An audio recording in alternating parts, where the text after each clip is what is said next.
तांबापुरा परिसरात क्रिकेटवरून 2 गटात हाणामारी, दगडफेकीत 3 तरुण जखमी। जळगाव शहरातील मेरून परिसरात असलेल्या छत्रपती शिवाजी महाराज उद्यानात आज दुपारी 4 वाजेच्या सुमारास क्रिकेट खेळण्यावरून 2 गटांमध्ये तीव्र वाद निर्माण झाला। वादाचे रूपांतर हाणामारीत होते। दोन्ही गटांनी एकमेकांवर दगडफेक केली। या दगडफेकीत 3 ते 4 तरुण जखमी झाल्याची प्राथमिक माहिती समोर आली आहे। क्रिकेट खेळणारे हे तरुण तांबापुरा परिसरातील गवडीवाडा आणि बिलाल चौक येथील असल्याचे पोलिसांकडून सांगण्यात आले। अचानक उसळलेल्या या गोंधळामुळे परिसरात काही काळ तणाव निर्माण झाला होता। जखमींना तत्काळ जळगाव शासकीय वैद्यकीय महाविद्यालयात उपचारासाठी हलविण्यात आले असून त्यांच्यावर वैद्यकीय उपचार सुरू आहेत। घटनेची माहिती मिळताच जिल्हा पोलीस अधीक्षक डॉक्टर महेश्वर रेड्डी, पोलीस उपविभागीय अधिकारी नितीन गणापुरे, स्थानिक गुन्हे शाखेचे पोलीस निरीक्षक राहुल गायकवाड, MIDC पोलीस स्टेशनचे पोलीस निरीक्षक बबन आव्हाड, सहाय्यक निरीक्षक अनिल वाघ, गणेश वाघ, PSI चंद्रकांत धनके आणि अशोक काळे यांच्यासह दंगा नियंत्रण पथकाचा मोठा फौजफाटा घटनास्थळी दाखल झाला।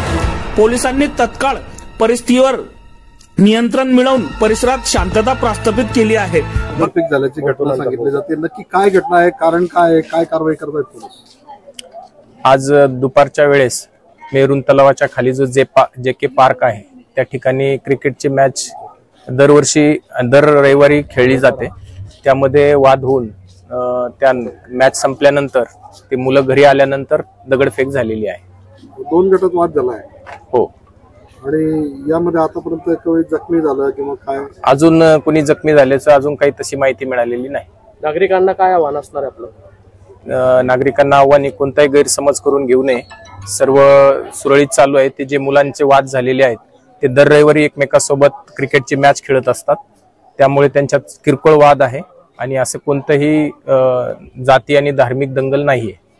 मोठ्या प्रमाणात या ठिकाणी दगडांचा कस पडलेला दिसतो आहे, लोक घाबरलेली आहेत, पोलीस यंत्रणा या ठिकाणी तैनात करण्यात आलेली आहे। सुरक्षेसाठी आम्ही या ठिकाणी मोठ्या प्रमाणात पोलीस बंदोबस्त ठेवलेला आहे आणि लोकांनी या संदर्भात कोणतेही घाबरून जाण्याचं काही कारण नाहीये। अगदी सर्व दुकान आणि सगळे व्यवस्था चालू आहे। तर दगडफेकीत काय घरांचं पण नुकसान झालं आहे? अजून पाहणी करून मी आपल्याला त्याबाबत माहिती देतो। काय नेमकं काय प्रकार आहे? पाणीच भरत होतं, डायरेक्ट दगड आले, दुसरं काही नाही। किती मुलं असतील दगडफेक करणारे? आम्हाला आता एवढे मुलं कोण पाहतो, आम्ही पाणी भरायच्या नादात होतो। पाणूसनी इकडून खालून दगड आले, एक सार दगड एक मुलाला लागला, आमचं डोकं फुटेल आहे आणि काही बायच्या पायाला लागलं, कुणाच्या हाताला लागलं।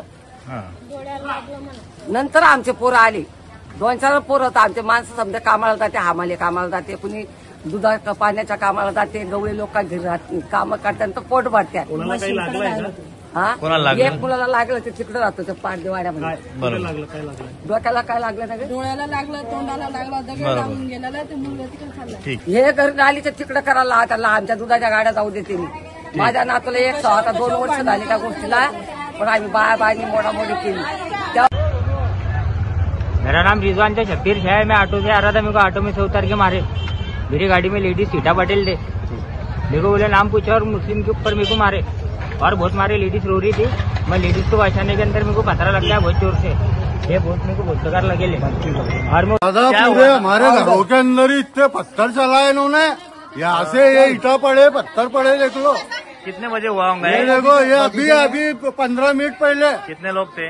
बहुत लोग थे, कम से कम 40 से 50-60 लोग थे। और मेरे घर में देखो पत्थर, तुम ये घरों पे कैसी के टारगेट कर रहे हैं।